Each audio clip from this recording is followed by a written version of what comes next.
Hi, I'm Steve, and I'm the User Experience Designer for Corel Painter. This is a brief introduction to the Photoshop workspace for Painter 12. This workspace was created to help Photoshop users make an easier transition to Painter. You will note a familiar layout and common keyboard shortcuts that you may already use in Photoshop. Once imported into Painter, the workspace is available from the Welcome screen or from the Workspace flyout in the Windows menu. When you create a new document, you can set the name, size, color, and paper texture of the painting you're going to work on. And if you find you work on a similar size or style document frequently, you can save the document setup as a preset. So next time you create a document, you can select it from the preset list. The panels that are displayed initially should be familiar layout to that of Photoshop. At the top, we have the brush selector, allowing for the selection of which brush media to paint with, the property bar, and a recent brushes bar that shows the 10 most recently used brushes for easy access and switching.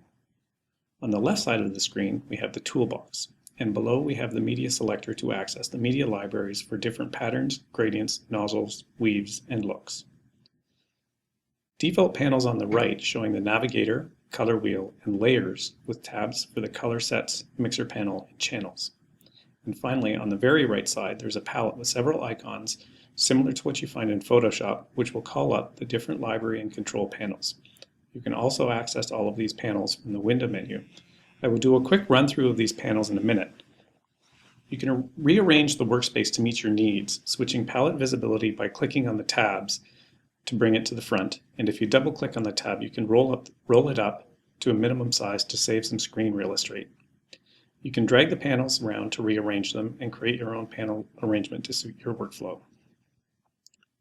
Once you get to painting, many customizations have been made to the keyboard shortcuts in this workspace to allow you to use common shortcuts to access similar functionality in Painter that you may already use in Photoshop. You can check out these shortcuts in the Customize Keys Preferences dialog. Some examples of these keys customized are switching the view in the application from windowed mode to full screen mode simply by tapping the F key on your keyboard will toggle the view.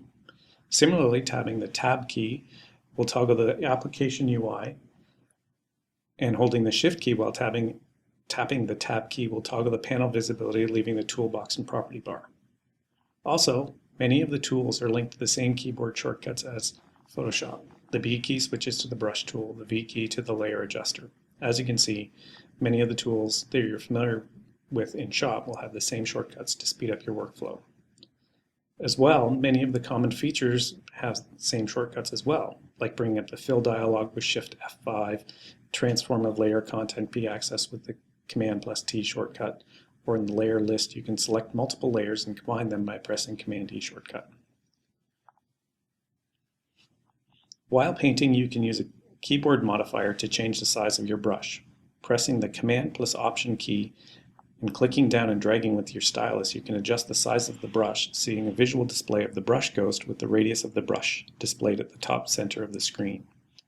Also, while in this mode, if you let go of the Command key with the stylus still pressed to the tablet, you can toggle through different adjustments by tapping the Command key to adjust the opacity, the squeeze, rotation of the brush without needing to go into the brush controls to make these changes.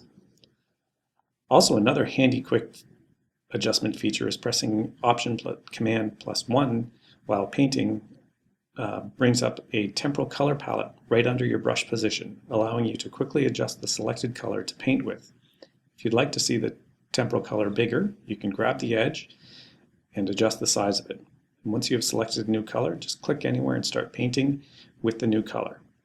Any of these shortcuts can be modified to something easier or your own personal preference in the keyboard customization preference dialog, or added to your walk-up tablet stylus for quick access. Let's have a look at the panel on the right and go through the different panels that are in Painter.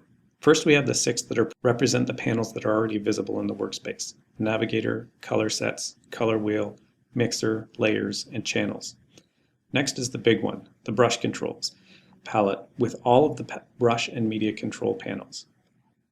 Next is the Papers palette with the paper controls and paper library, where you can change the paper you are using and make adjustments to the paper texture. Patterns palette, Gradients palette, Nozzles palette, Looks palette, Weaves palette, Image portfolio, Selection portfolio, Clone source, Auto painting palette, Layout grids, scripts, and text. I won't go through all these here, but I encourage you to have a play with them with any that tickle your fancy. Hope this helps you get into it and helps you get going with Painter 12. Have fun. Cheers.